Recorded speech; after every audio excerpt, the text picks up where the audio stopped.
La Porsche 911, vous la connaissez tous, c'est une voiture qui a bâti son succès sur sa sportivité, mais aussi sa polyvalence. Alors quand AMG tente de le concurrencer avec son nouveau coupé GT de 510 chevaux, on est d'abord tenté de savoir s'il est aussi à l'aise à l'épreuve du quotidien que la 911, sa nouvelle ennemie jurée.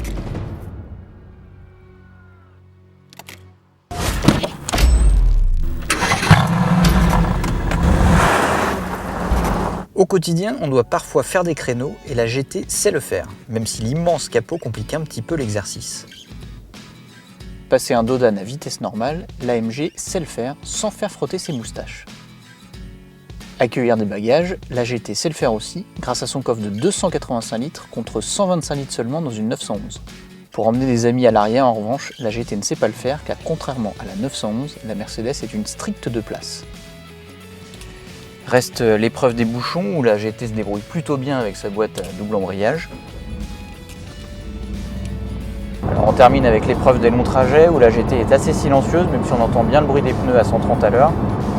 Par contre elle manque un peu de confort, la suspension est assez dure, les sièges aussi. Donc du coup on va vite quitter l'autoroute pour enfin passer aux choses sérieuses.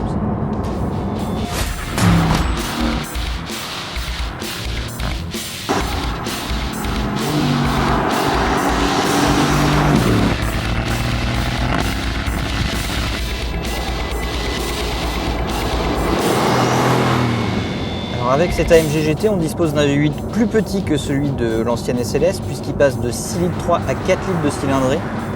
Mais il est désormais suralimenté par 2 turbos, donc on ne perd pas en sensation, c'est même l'inverse, on gagne en performance. La poussée est bien plus franche dès 2500 tours et elle semble vraiment inépuisable jusqu'à la zone rouge. La boîte à double embrayage est aussi plus réactive, on gagne vraiment en rapidité à la montée comme à la descente des rapports.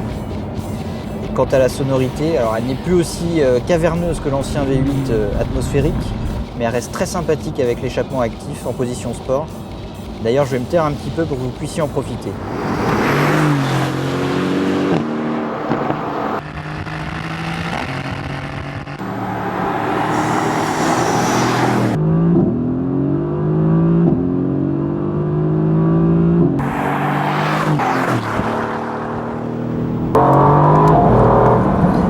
Avec 510 chevaux sur les roues arrière, on pourrait craindre que la AMG GT soit un dragster inconduisible.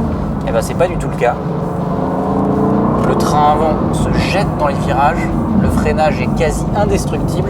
Et ce qui est surtout impressionnant, c'est la motricité. Il est quasiment pas nécessaire de doser l'accélération en sortie d'épingle. Ça, avec l'ancien SLS, c'était pas vraiment le cas. Alors bien sûr, ça veut pas dire qu'on peut plus du tout glisser avec la AMG GT. Si on veut s'amuser un petit peu, il suffit de débrancher l'antidérapage, de le passer en mode sport qui tolère un léger angle de dérive. Là, on va le débrancher complètement, voir ce que ça donne.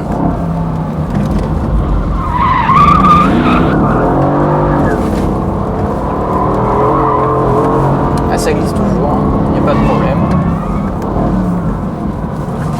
Bon, à l'arrivée, si la AMG n'a pas été aussi polyvalente que la Porsche, notamment en termes de confort ou de nombre de places à bord, elle a plus que rempli son contrat en matière de sportivité, et ça nous promet des beaux duels dans le futur, et avec une 911 à l'échelle 1 cette fois-ci, c'est promis.